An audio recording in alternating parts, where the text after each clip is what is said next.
in order to bring new life to a shattered humanity.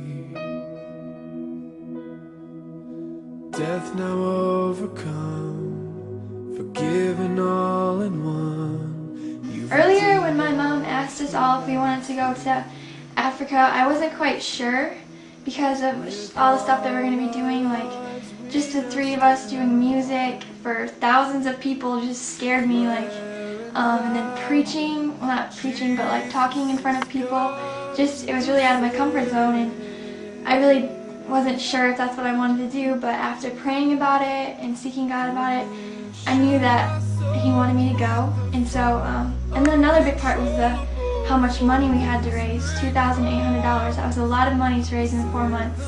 I just didn't see how it was going to happen. But after fundraising and all of that stuff, it just started coming in, and there was times when it felt like we weren't going to be able to raise it all, but just after praying to God and knowing that He would come through, it all did come through, and that $2,800 was all raised in 4 months. So that was just really incredible to me to see how that if we would put our faith in God, that He would bless us in return, and the stuff that He wanted us to do would get done if we would just put our faith in Him. And then something that happened in Africa, a lot of things happened, but one thing that just really stuck out to me was when we were at a school assembly, at the end, the teacher came up and told everyone that they could go home and that we were done. But this one student came up and he took the mic and he just started like preaching to all these other students, and he was a student himself. And that just really spoke to me because he was brave enough and he had courage, and he listened to God to go in front of all of his friends, all of the students there, and speak what God was telling him. And it just made me think, would I be able to do that if God put that on my heart? And so that was just one of the things that was really cool to me. Declaring loud that Jesus is God who saves.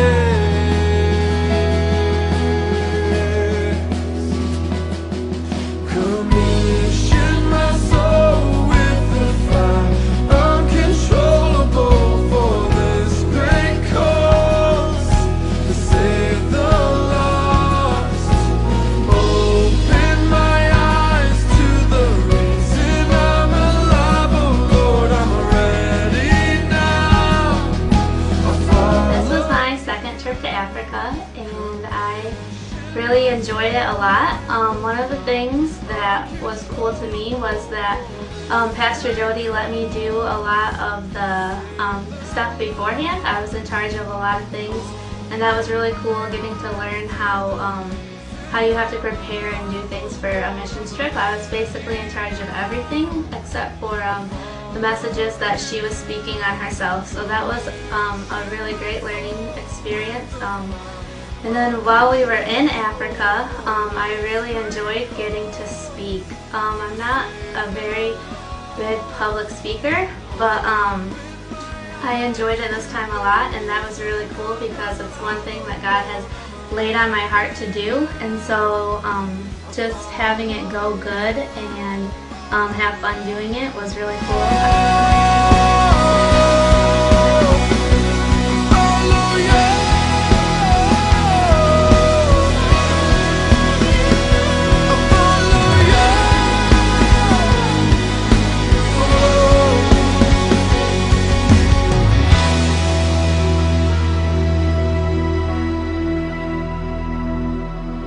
Open the heavens wide,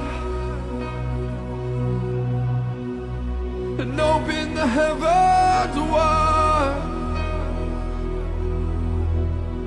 and open the heavens wide. Pour out your Spirit on us,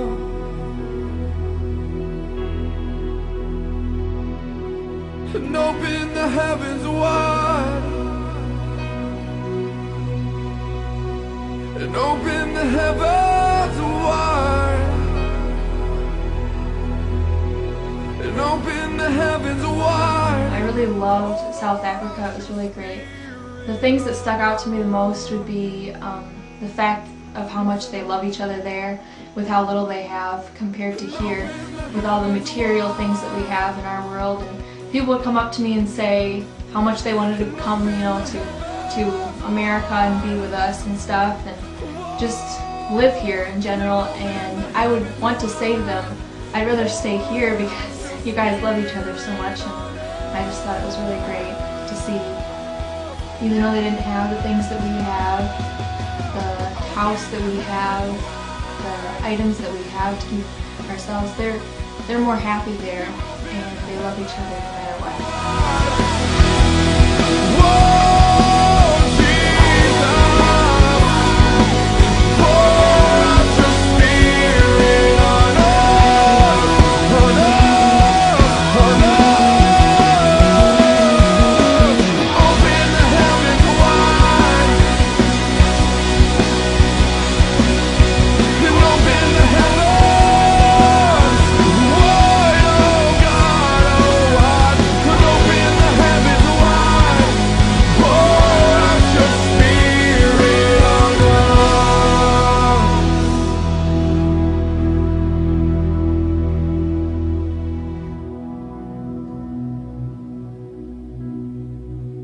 Open the heavens wide,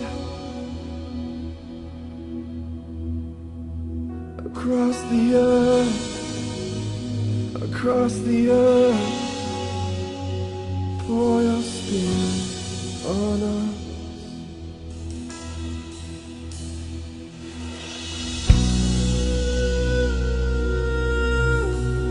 This was my 4th return to South Africa, and I gotta say that it was just as moving as all of them put together.